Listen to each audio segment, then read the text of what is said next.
Darwin was convinced that species evolve over time through natural selection acting on inherited traits. But he had no idea how those traits arose, or how they were passed from generation to generation. When 20th century scientists discovered the role DNA plays in heredity, they founded a new science called genetics that put Darwin's theory to the test. Virtually every cell in every living thing contains chromosomes, which are made of densely packed strands of DNA that function as a blueprint of the individual organism's characteristics. During reproduction, chromosomes from each parent replicate and shuffle their parts to produce new chromosomes.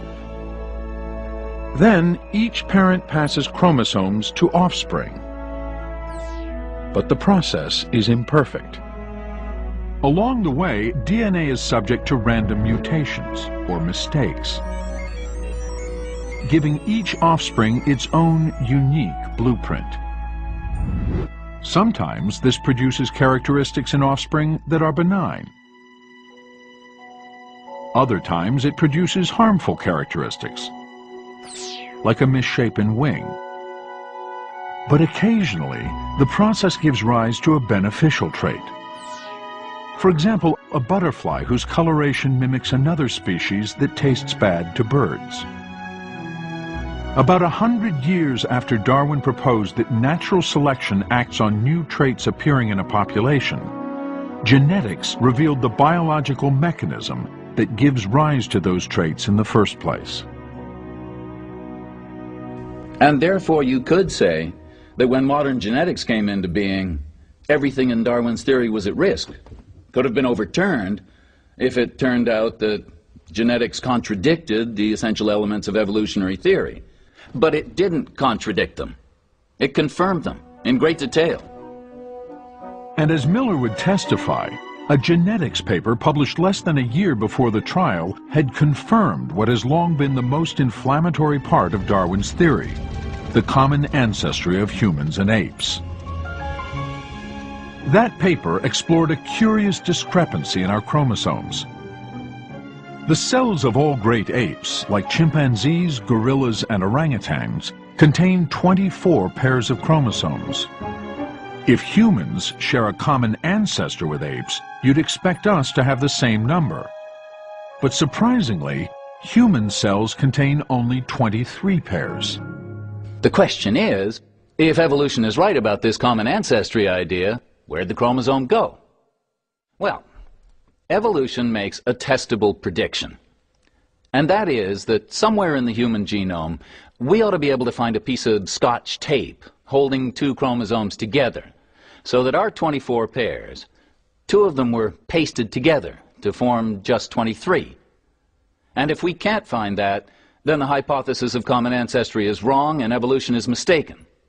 Next slide. To solve this riddle for the court, Miller would show how scientists discovered traces of our evolutionary past buried in the very structure of a chromosome carried by all humans.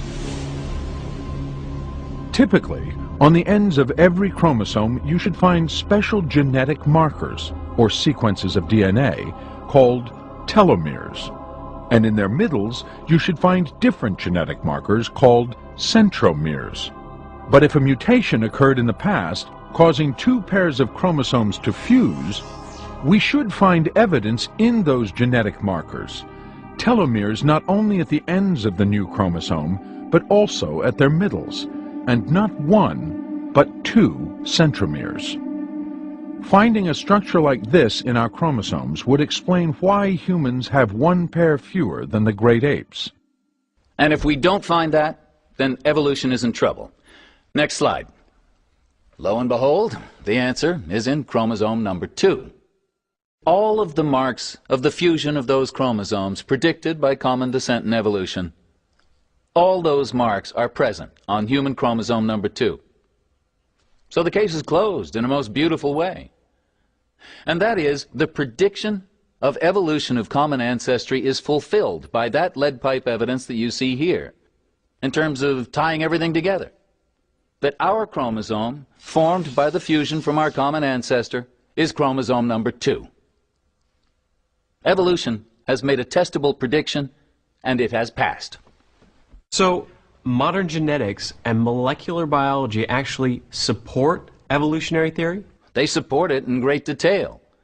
And the closer we can get to looking at the details of the human genome, the more powerful that evidence has become.